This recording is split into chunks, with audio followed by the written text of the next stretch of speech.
Hola amigas y amigos de Animales Literarios. Estamos acá en la ciudad de Talca, al borde del río Claro, junto a Raúl Alcaíno. ¿Cómo estás, Raúl? Muy bien, Hugo, gracias. Muchas gracias por la invitación. Gracias a ti también por poder ser parte acá de Animales Literarios. Raúl Alcaíno, muy ligado a la narrativa, también a la poesía últimamente, ¿cierto? Cuéntanos cómo llegas tú a la literatura, cuál es tu primer encuentro con los libros, con la lectura, si es una influencia de tu familia, algún profesor, llegas de joven o ya más grande, estudiaste literatura, en fin. Cuéntanos cómo es o cómo fue ese proceso. Bueno, yo creo que como llegamos todos, ¿no? Como lector llegué, por supuesto, y esa influencia diría yo que viene de mi casa directamente. Soy hijo de padres lectores a los que vi leer desde siempre, así que por ahí tomé el hábito, ¿cierto? Había libros en mi casa también, lo que siempre es una ventaja. Y bueno, siempre fue un hábito, desde chico una de mis formas de entretención, quizá un juego más también. Claro. Y ya en la adolescencia tomó otro cariz, digamos, la afición por la literatura y empecé a escribir. Y bueno, luego, como bien dices tú, estudié literatura, licenciatura en literatura después de salir del colegio y me he desempeñado como docente del área. Y bueno, he publicado un par de libros ya a estas alturas, uno de cuentos y otro de poesía. Uno de cuentos y otro de poesía. Entonces, en la adolescencia ya tú empiezas a escribir. Sí. ¿Empiezas a escribir poemas o derechamente ya empiezas a escribir relatos? Partí por los relatos porque yo partí, diría, por la narrativa y luego llegué a la poesía como lector. Y siempre me he considerado más narrador. Bueno, yo diría que todo eso, pero hay una razón anterior que es súper simple, que es porque se me ocurren las historias nomás, entonces tengo que escribirlas. Siento esa necesidad de escribirlas porque toman cuerpo en mi imaginación primero, ¿ya? Así que parte de un impulso bien primario que después tal vez sufre alguna elaboración mayor, pero parte de un impulso bien primario de contar una historia. Ya. Y esa historia, a partir de un hecho, de algo que te ocurre, de algo que te sucede por ver, no sé, una injusticia, o por ver una película, o por escuchar una historia en algún lado, o por leer una historia, todo por eso, soñarla. Yo diría que todo eso al mismo tiempo, escuchar historias, bueno, parte de mis cuentos, algunos están hechos de historias que escuché en algún momento, por ejemplo. También cosas que simplemente imaginé y claro, cosas que vi o que leí también.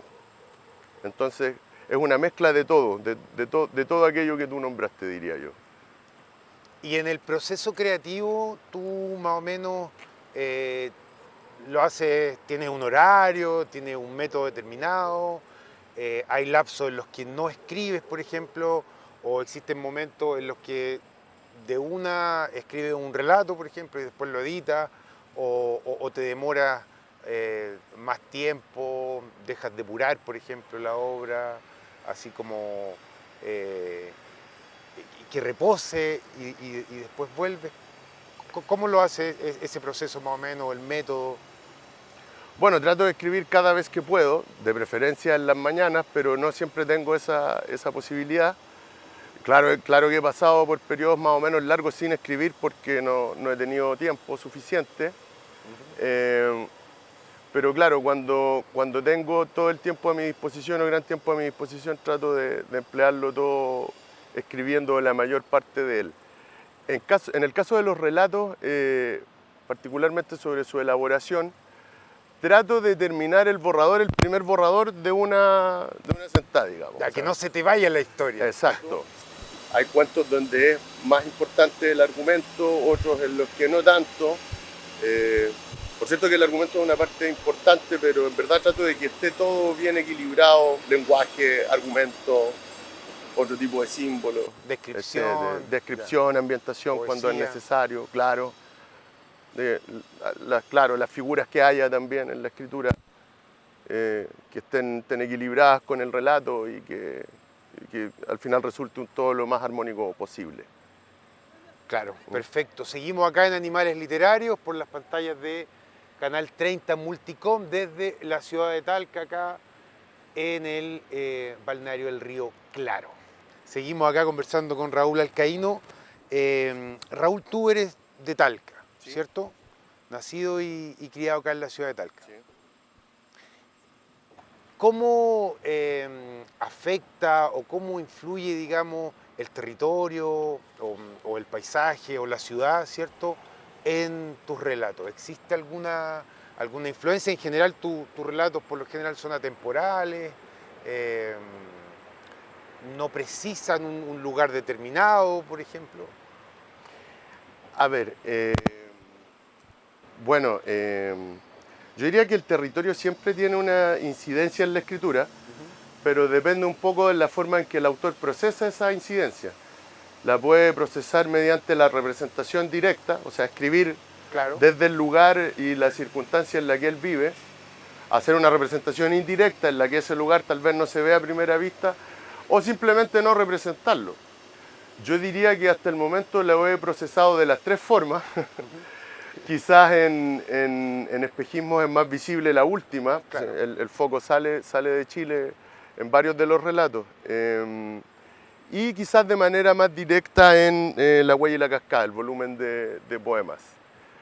Allí, si bien no está el territorio de Talca propiamente tal, sí está Santiago. Está Santiago y muy también con mucha presencia la cordillera. Bueno, que no se dice que podría ser cualquier cordillera, la del sur, la del norte, pero claro, que para mí es la de acá. Y últimamente, en algunos relatos que todavía están inéditos, ya ahí aparece Talca directamente. Está, a ver, quizás solapada en ciertos casos. Volviendo a los relatos. Sí, adelante. Permiso, acá está Espejismo, ¿cierto? Esto es de 2017. 2018. 2018, ¿cierto? Por Inubicalistas. Son siete cuentos, ¿cierto? 7 relatos, catalogados como relatos de guerra, ¿cierto?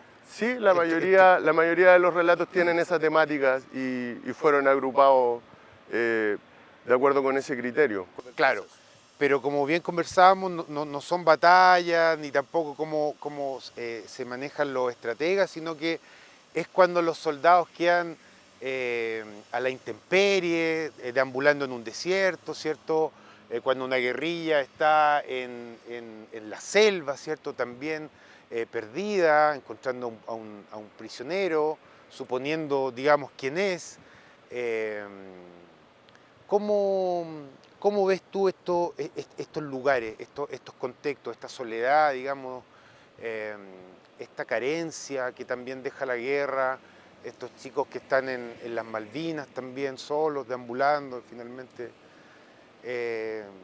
no sé, me recuerda a Esperando a God de Samuel Beckett, así también hay como una especie de absurdo, el absurdo de la guerra, ¿cierto? No hay una cosa moralizante tampoco en tus relatos, pero se puede leer, digamos, de esa manera. A ver, yendo al tema del territorio y cómo lo viven los personajes en los relatos, creo que precisamente va un poco a eso, a la sensación que tiene ese soldado, ¿cierto? De encontrarse en un lugar que no es el propio. Y en la contradicción de que supone que está defendiendo su lugar, ¿cierto? Eso quizás es más dramático o más evidente en el caso de Malvinas, ¿cierto? De las Malvinas. No es que en los otros casos no lo sea, pero quizás es más gráfico para la explicación. Donde hay un territorio que se supone que es Argentina, pero no tiene nada que ver finalmente con los que viven, con el territorio que habitan cotidianamente esos soldados. No lo sienten como propio. Una isla hostil, fría. Muy distinta, ¿cierto?, de lo que ellos acostumbran a reconocer como propio. Entonces, allí, claro, eso desencadena, yo creo, un proceso que es de de profundo cuestionamiento y de conciencia también del absurdo de esa situación, como tú Claro, bien decías. y en ese mismo relato también, bueno, dos personajes que de alguna forma no se caen bien, ¿ya? Que se aborrecen, que un gordo fofo, describe Fernández al apellido italiano Vignoli, claro, claro. Eh, Hay otra cosa que me llama mucho la atención también y que lo hablábamos antes de encender la cámara acá, Ricardo Jara, nuestro productor, eh, el tema de que se ejecuta muchas veces a alguien en los relatos, ya puede ser un prisionero, ¿cierto? O alguien que quiere inmiscuirse en una tribu, ¿cierto? Desconocida y no lo dejan llegar, sino que lo ejecutan antes. Eh, ¿Cómo se da ese cuestionamiento de la vida de una persona, esa cosa quizá existencialista que también trabajaron Albert Camus o en sus relatos? ¿Cómo lo ves tú el plantear esa problemática dentro del relato? Y dentro del cuestionamiento del lector también, porque uno se imagina quizás en la situación. O sea, ejecuto a alguien que no sé si realmente es de la CIA o es un fotógrafo que está perdido o... Bueno, para ir al caso específico de ese relato del prisionero, de que es donde se ve el comandante de esta guerrilla, de este grupo subversivo, se ve en esa situación de encontrarse con este sospechoso que podría ser espía, pero que no tiene aspecto de serlo, claro. Claro, no tiene la pinta de ser espía. Para nada. Y claro, eso genera todo un cuestionamiento en el ejecutor. Por cierto que es trágico el desenlace de aquel que es ejecutado, pero también puede haber allí una tragedia del que ejecuta que no es tan evidente y quizás, claro, plantear ese dilema de la ejecución en ese caso quizás puede ir un poquito por ahí, ¿ya? Aquel que ejecuta que toma esa decisión un poco porque no tiene elementos ni tiene la capacidad de tomar otra decisión, sino que está muy sujeto a lo azaroso del contexto que está viviendo y a lo incierto. Claro, y a la situación extrema. Y a la situación extrema, claro. Tu relato es como que uno aparece y observa lo que ya está ocurriendo, y que ya está ocurriendo algo, digamos, quizás complejo. Claro, ahí en el prisionero se da esa situación. Claro, la presión de la situación, el hecho de que en ese relato tienen que desplazarse ese grupo, claro, le añade esa presión de la situación extrema. En el caso de la ejecución de otro de los personajes, ¿cierto?, en Los Guardianes,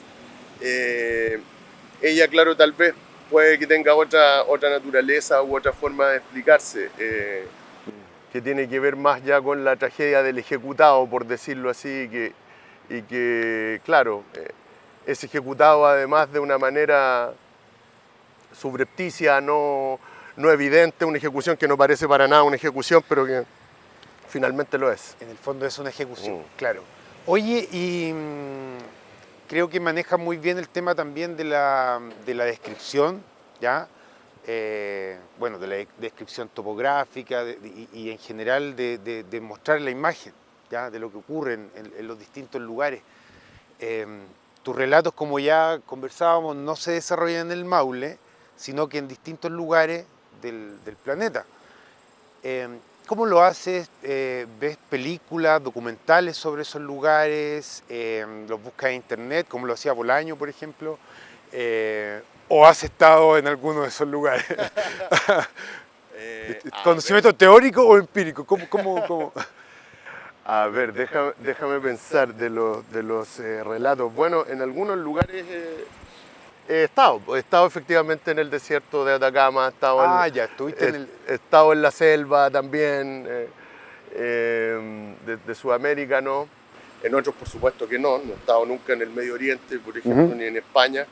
Y claro, ahí la idea que uno se hace viene de distintas fuentes, pues, películas, documentales, las lecturas que uno tiene, ¿cierto? Si es necesario conocer un detalle, claro que voy a internet, pues. Claro, cuando necesito ya conocer algo más en detalle, para no incurrir, en el caso de que sea problemático, incurrir en el falseamiento de un dato real, porque en Claro. otro no tiene mayor importancia. Pero claro, también utilizo internet. Sí, son distintos caminos por los que llevo a esos lugares más exóticos, por decirlo así. Bien, perfecto. Seguimos acá en Animales Literarios, Canal 30 Multicom, junto a Raúl Alcaíno. Vamos a una pausa y volvemos. No se muevan ahí de sus asientos.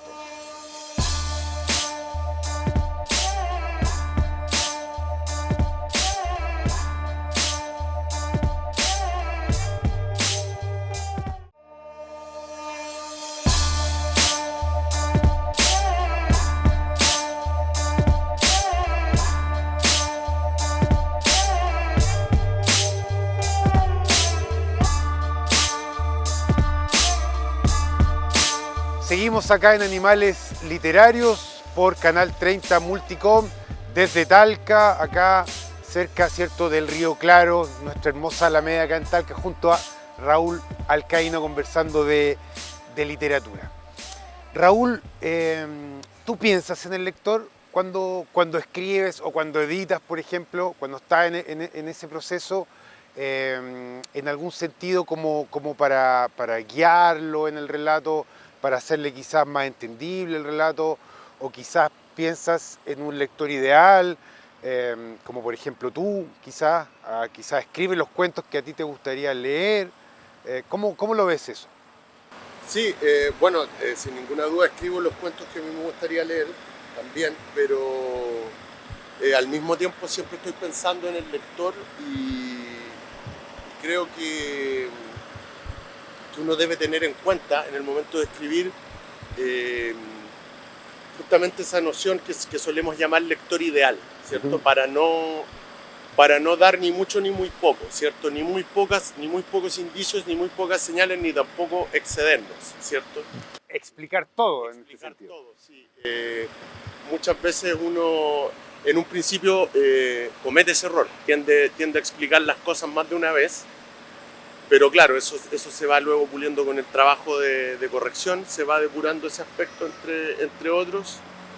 Y claro, siempre lo tengo en cuenta, sobre todo desde ese lugar, en el hecho de no excederme en la información ni tampoco dar menos que la que se necesita para que el cuento sea exitoso como experiencia de lectura.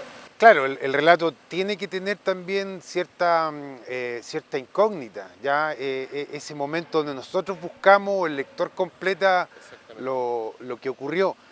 En ese sentido te quiero llevar al relato breve, al microcuento. Tú escribes microcuentos, siempre en un microcuento en la primera línea te tiene que envolver, ¿cierto? Tiene que entregarte una situación y también te deja varios cabos sueltos, en el sentido de que no te explica, sino que la idea es dejarte con la incógnita y que el lector complete. ¿Cómo lo ves? ¿Te desarrolla en el microcuento, en el relato breve? Sí, he escrito algunos microcuentos, he hecho ese ejercicio. Están inéditos, sí, todavía esos relatos. Y efectivamente, en el microcuento, así como en otras narraciones, como en el cuento y también en la novela, que es quizás la más explicativa de todos, pero no es completamente explicativa, se hace necesario dejar aquellos espacios en blanco para que el lector complete, haga su labor, digamos, que no es tan pasiva como parece en principio, ¿cierto? Claro. ¿Mm? Oye, te quiero llevar a conversar un poco también sobre la teoría de Roland Barthes, sobre la muerte del autor, ¿ya? Donde él dice que el autor y la figura del autor, ¿cierto?, debe morir para primar o solo quedar la obra y el lector. ¿Cómo lo ves tú? ¿Estás de acuerdo con esto o crees que es más importante el autor, como se puede ver ahora en la actualidad, donde es muy importante el autor para el tema de mercado, ¿cierto? De las editoriales, la autobiografía, la autoficción, ¿cierto? ¿Mm? Funcionan bastante bien, obviamente dependiendo del autor también. Claro. Mira, es una idea ya un poquito antigua esa de la muerte del autor, ¿cierto? Ya tendrá unos unos 40, quizás casi 50 años, la verdad no Sí, recuerdo. los años 60 más o menos. Sí, no recuerdo la fecha de publicación exacta. Es muy provocadora, muy rupturista, muy radical. Es claro que no se asentó, digamos, como una concepción dominante, ya a esta altura no se asentó y claro... Es un fracaso, seguramente.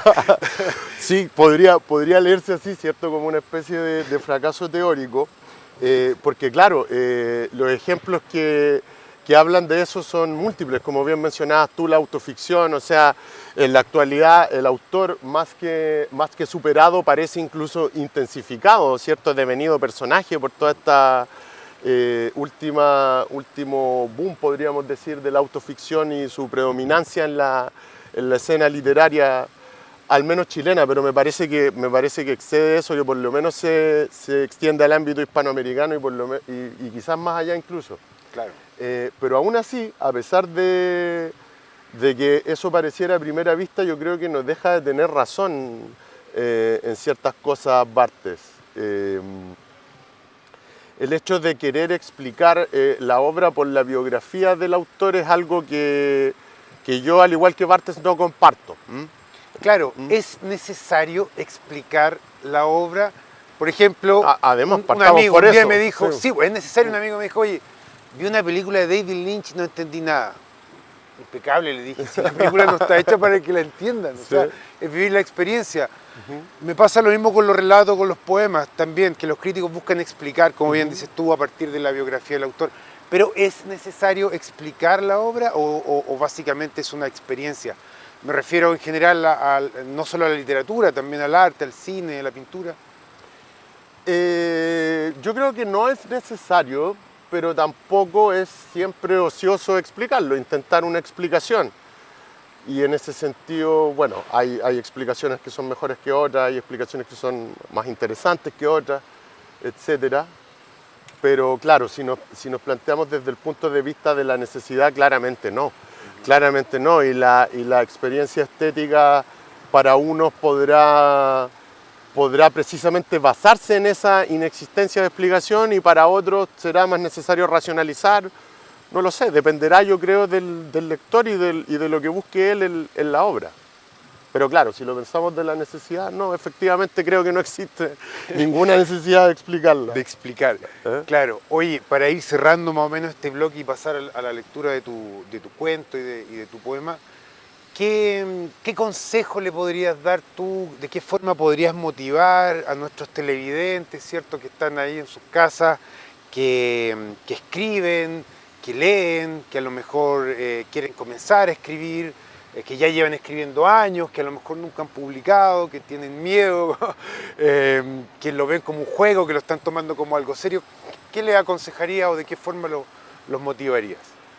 A ver, yo creo que para una persona que está empezando a escribir, independiente de la edad que tenga, esto no tiene nada que ver con la edad, y que no ha pasado por la experiencia de ser leído por otros lectores fuera de la familia, digamos, o del ámbito de los amigos, etcétera, etcétera, tomar un taller de pronto. Yo sé que no abundan, sobre todo en esta zona, pero si existe la posibilidad, yo creo que tomar un taller de escritura creativa con una persona, con un escritor, ¿cierto? Una persona que se dedique al tema, es un muy buen paso, una muy buena idea. Bueno, y al mismo tiempo, para los que no puedan tomar el taller o aunque lo tomen, siempre yo diría que el consejo fundamental podría ser es volver siempre sobre los textos de uno, trabajarlos lo más posible, sacarles el máximo de provecho para que lleguen lo más afinado posible donde el lector. Entender que la escritura también se compone de una fase de corrección que es fundamental y que es ineludible y que, bueno, es necesaria para que el proyecto, la obra literaria alcance su máximo posible, digamos, su máximo potencial. Perfecto, bien, impecable. Seguimos acá en Animales Literarios junto a Raúl Alcaíno. Pasamos ahora entonces a la lectura. No se muevan ahí de sus pantallas. Hola, voy a leer el cuento Después de la Victoria, uno de los 7 relatos que está en mi libro Espejismos. Después de la victoria. Los hombres yacían con las espaldas contra una roca y las piernas extendidas hacia un fuego débil, desfalleciente, cuyo fulgor atraía la mirada de los ojos entrecerrados. El cielo, pleno de estrellas, azul contra la silueta filosa de las montañas, les permitía saber que miraban hacia la cordillera, y el viento, muy frío, soplaba con ritmo irregular, en ráfagas que les llevaban el olor de la pólvora. Andrade le habló al sargento. Este le respondió que habían ganado la guerra. Así, con esas palabras, hemos ganado la guerra, mañana encontraremos el camino. ¿Qué camino?, preguntó Andrade. ¿Hacia dónde vamos? A Antofagasta. Vamos a embarcarnos para Valparaíso, dijo el sargento mientras atizaba el fuego con el sable. Andrade preguntó cómo lo habían herido. Un piquete de peruanos nos cayó por sorpresa, dijo el sargento. El día siguiente a la batalla, los regimientos de infantería comenzaron a retirarse del campamento al amanecer. A media tarde, un piquete enemigo los interceptó justo antes del puente que cruzaba la quebrada. Al fondo de ella escurría un arroyuelo turbio, angosto sobre el lecho de piedras pequeñas. Eran el último batallón que iba a la retaguardia y el ataque los había aislado del resto del regimiento, difuminado, disperso, atomizado. Andrade, animado de un coraje imprevisto, buscó sobre la roca un espacio para el fusil y un tiro le dio en el antebrazo derecho. El impacto lo tumbó a 1 metro de donde estaban los otros. Por suerte te recuperaste, porque escuché más fusiles apuntando hacia nosotros y vi que los tiradores se preparaban para acercársenos. El sargento dio la orden de que se tiraran quebrada abajo y los 4 corrieron y se dejaron deslizar por la ladera. El escuadrón, quizá invisible al enemigo, se perdió en los recodos de la grieta, río arriba. Al detenerse bebieron agua y mojaron el brazo del herido. La bala se había incrustado demasiado como para arriesgar una extracción. Nunca desde el comienzo de la guerra se habían sentido tan solos y tan cerca de la muerte. Algo recuerdo de ese momento, dijo Andrade. Yo estaba sentado en el suelo y desde esa posición veía los pies de Barraza, que se los lavaba en el río porque los tenía sangrando. El viento sopló más fuerte y los hombres se acercaron el uno al otro, buscando calor. La ráfaga traía un olor conocido. Pólvora, dijo Andrade. Es olor a quemado nomás, respondió el sargento. Tal vez hay una salitrera cerca. Andrade buscó el brillo de las pupilas del sargento en la oscuridad. ¿Barraza y Gutiérrez están lejos?, preguntó. Más o menos. Gutiérrez conoce la ubicación de las salitreras. Seguro mañana los encontraremos, dijo el sargento, soltando un suspiro. Volvieron a quedarse en silencio, observando las brasas que crepitaban despacio a sus pies y disparaban chispas diminutas hacia su ámbito más próximo. Andrade, poco a poco, iba disipando las nebulosas de su memoria. Preguntó al sargento qué había pasado después. Salimos de la quebrada, dijo atizando el fuego. Decidimos volver cuando dejamos de oír disparos. Ya había caído la tarde. Los 3 soldados observaban de reojo al sargento, que no había abierto la boca y solo miraba escurrir el riachuelo. El cielo se había teñido con los primeros tonos del crepúsculo cuando llegaron al lugar de la escaramuza. El batallón había sido completamente aniquilado. El lugar, regado de cadáveres, atraía una cantidad inopinada de moscas, cuyo zumbido hacía un efecto de burla a oídos del sargento. Los 4 hombres formaron un semicírculo alrededor del cuerpo del teniente y sostuvieron la gorra sobre el corazón, silenciosos, mirando al muerto. Los ojos apuntaban al vacío, el gesto de dolor cortado en una expresión definitiva.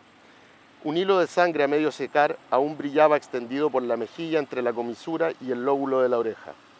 Gutiérrez se inclinó y le cerró los párpados. No lo intimidaba el contacto con la piel fría. Había cargado muertos desde antes de la guerra. Permanecían callados, sin saber qué hacer, hasta que Barraza dijo que había uno vivo. Entre la confusión de miembros y jirones sanguinolentos se movía un hombre. Bajo el polvo del uniforme se reconocían las insignias enemigas y desde los ojos pequeños y entrecerrados brotaban unas lágrimas que se oscurecían de barro al rodar por los pómulos. El sargento ordenó a Barraza que lo rematara. El soldado lo miró con desconcierto y el sargento repitió la orden. Pero sargento, musitó Barraza, la guerra ya terminó. ¿Y qué le dijo usted?, preguntó Andrade. Que la guerra había terminado y la habíamos ganado, pero que el enemigo era el enemigo, que no estábamos en condiciones de llevar prisioneros y que no debía recordarle las consecuencias del desacato. Ahí Barraza le disparó. Lo recuerdo, dijo Andrade, lentamente, con voz afiebrada. Se acordó del vuelo de los jotes tras el disparo, los dedos que dejaban de moverse en las manos crispadas. Luego se habían puesto a caminar y Andrade había acusado los primeros síntomas de la fiebre: repentinos enfriamientos, languidez, mareos. ¿Cómo fue la última batalla?, preguntó. Corta, respondió el sargento. Los derrotamos como en 2 horas. Después se destaparon las botellas de aguardiente y los tambores tocaron melodías de fiesta. Lo recuerdo. Yo me acerqué a usted y le agradecí. Le di un abrazo. Al sargento le aliviaba escuchar que Andrade recuperaba la memoria.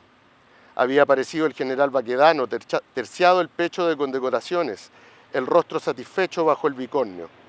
El discurso casi no se oyó, cubierto por el fragor de los disparos al aire y los vivachiles de los soldados ebrios. Habían acampado en el lugar de la victoria, luego de la retirada del enemigo. Al día siguiente salieron y fue el ataque. Les cayeron los peruanos por sorpresa. Después encontramos un pueblo, dijo el sargento. ¿Después de la victoria? No, después de que encontramos al batallón y a mi teniente difunto. Caminamos en silencio hasta que se hizo tarde y de pronto Gutiérrez se me arrimó. El cielo se teñía de un azul desvaído, rayado de amarillo sobre las montañas. El soldado Gutiérrez dijo que habían llegado a un pueblo. El sargento, aguzando la vista, pudo distinguir en la oscuridad las inciertas siluetas de un caserío. No era más que una cuadra de casas que, incluso en las tinieblas, se veían medios derruidas, los adobes desmembrados al aire, como si fuesen a desplomarse al primer azote de la ventolera. Caminaron por la única calle y no vieron una sola ventana iluminada. En la iglesia tampoco hay nadie, dijo alguien. La puerta estaba cerrada con la tranca puesta por dentro, le dijo el sargento a Andrade. No pudimos abrirla y di la orden de que levantaran la tienda de campaña en el patio. Alguien quiso romper una ventana, pero no lo permití. Quedaba una magra reserva de combustible. Encendieron la lámpara igualmente. El sargento le dijo a Gutiérrez: vamos a recorrer el pueblo. Era una cuadra larga de casas muy similares que subía unos metros por la falda de una loma. Desde uno de los extremos el otro no era visible. Comprobaron que estaba completamente abandonado. Asusta ver un pueblo así, ¿no le parece?, dijo Gutiérrez, y el sargento desconoció su voz un instante. Iba a contestarle, pero vieron a un hombre. Rengueaba de la pierna izquierda y se aproximaba hacia ellos. Cuando estuvo cerca, vieron que se trataba de un militar. Calzaba botas que le arrugaban el pantalón sobre las pantorrillas y la gorra era notoria sobre la mollera. ¿Quién vive?, grité, dijo el sargento. El hombre no respondió y siguió avanzando. El sargento quitó el seguro del fusil y disparó al aire. El tiro se prolongó en un eco lejano que se fue ahuecando hasta callarse. ¿Quién vive, mierda? El hombre se detuvo. Grité que subiera las manos. Le ordené a Gutiérrez que nos acercáramos y que no dejara de apuntar al cuerpo. Era un colorado. No veían las insignias bolivianas hacía un año, más o menos. No traía armas, pero para asombro de Gutiérrez y del sargento, tenía un reloj de bolsillo con cadena de oro. Le preguntaron si estaba solo y cuánto tiempo llevaba en el lugar. Respondió que sí, y que no lo recordaba. ¿Quién vive en este pueblo?, le dijo el sargento. Nadie. ¿Y qué hace usted entonces? Lo habito. Llegué un día y me puse a esperar que alguien me ayudase. Tal vez usted y sus hombres, sargento. ¿Y el reloj funciona? Sí, pero a veces se detiene, cuando la hora es innecesaria. Le di un culatazo en las costillas, dijo el sargento. El colorado se dobló, dio unos pasos tambaleantes y cayó al suelo. Estaba muy delgado. Le dije a Gutiérrez que íbamos a quedarnos con el reloj, dijo el sargento. Luego le ordenó que ultimara al boliviano. Gutiérrez dudó y se quedó estático, mirándolo. Los ojos se le perdían bajo la sombra que formaban la frente y las cejas sobre su rostro. El sargento lo apartó de un empujón y disparó él mismo. El hombre se sacudió 3 veces y luego quedó inmóvil. Con un gesto, el sargento le indicó a Gutiérrez que lo siguiera. Atacado por un insomnio pertinaz, entrecortado por breves episodios de sueño muy ligero, el sargento permaneció velando el sueño de sus hombres. En uno de esos breves intervalos en los que no pudo sostener la vigilia, deambuló por una casa vacía de paredes blancas que se hallaba al borde de un acantilado. El cielo, azul, era cruzado cada tanto por unas nubes ligeras y algodonosas. Desde los roqueríos de la orilla, varios metros más abajo, subía impreciso el graznido de una bandada de gaviotas. Al día siguiente, salieron con el alba y se dirigieron al pozo. La cuerda estaba cortada y el balde yacía en el fondo seco, apenas manchado de humedad. Gutiérrez nos dijo que eso no era extraño en la Pampa. La muerte de una reserva de agua significaba el fin de un pueblo. Seguimos nuestro camino. El sargento mojó apenas sus labios con el agua de la cantimplora. Sabía que Andrade, ardiendo en fiebre, la necesitaba más. ¿Cómo se siente ahora, soldado? ¿Recuerda más cosas? La verdad es que no recuerdo ese pueblo del que usted habla. El sargento se quedó en silencio. Andrade, allí en el pueblo, había permanecido recostado, hablando muy poco, al cuidado de Barraza, por orden expresa suya. Existía la posibilidad de que no recordara el pueblo. Miró las estrellas, la Cruz del Sur, Orión, y las otras constelaciones que poblaban copiosamente el cielo. El esfuerzo le produjo un dolor en el cuello, una rigidez que bajó por la espina hasta la mitad de la espalda. No había querido dormirse porque pensaba velar el sueño de Andrade. Creía que podía írsele durmiendo. Estaba consciente que, aunque estuviera despierto, no podría hacer nada para evitar la muerte de su hombre, pero no quería despertar abrazado al cadáver. Intentó sostener la mirada hacia el cielo, pero la rigidez lo obligó a reclinar la cabeza. No podría mantener la vigilia por una segunda noche consecutiva. Soldado, sí, mi sargento, respondió Andrade débilmente, vamos a dormir unas horas. Bueno, ahora voy a leer el seminario de mi libro La huella y la cascada. Seminario. Deambulé por el ex seminario. Fui un niño que tuvo miedo de las esquinas donde alojaban las sombras de los curas muertos. El invierno venía y la niebla bajaba sobre los patios como una mortaja de hielo, y mis compañeros y mis profesores se perdían en lo blanco. Habitaban el mismo territorio que las sombras, y yo estaba solo, como en un sueño. El ala amarilla de un murciélago, traslúcida contra el fulgor de la luna, y deseé inclinarme contra una falda tibia y segura, lejos de allí. De los muros veía los hilos de paja asomando entre los adobes, como las hebras de un tejido secreto, y a través de alguna ventana a los santos mutilados con la mirada vuelta hacia el vacío, difusos detrás de la bruma de yeso pulverizado, exánimes, en otra tierra. Fui un niño transparente en los patios del ex seminario, cuando los curas se habían retirado a las sombras y apenas veía a mis compañeros envueltos en la niebla como espectros, un alma nueva en un territorio de árimas centenarias, un animal recién parido en el bosque. En los corredores de baldosa miré la sombra de los que huyeron a la oscura esquina, de los que dejaron sus espectros flotando entre la bruma, de los que oscilaban entre las arcadas del zaguán y los naranjos. Y entonces soñé con patios secretos, con galerías plomizas pobladas de santos y de esculturas paganas mutiladas, viejas imágenes rotas que se agrupaban en pabellones solitarios y brumosos. Del ex seminario obtuve pasillos de tablas torcidas, puertas condenadas, pisos que crujían en la oscuridad, forados abiertos a lo vasto del cielo. Del ex seminario obtuve una cárcel onírica, un reino viejo de madera y adobe, galerías y pabellones secretos que se descubren durante la noche, una morada que crece sobre sí misma, por donde ando desterrado, imaginando seres desaparecidos que me observan desde las sombras.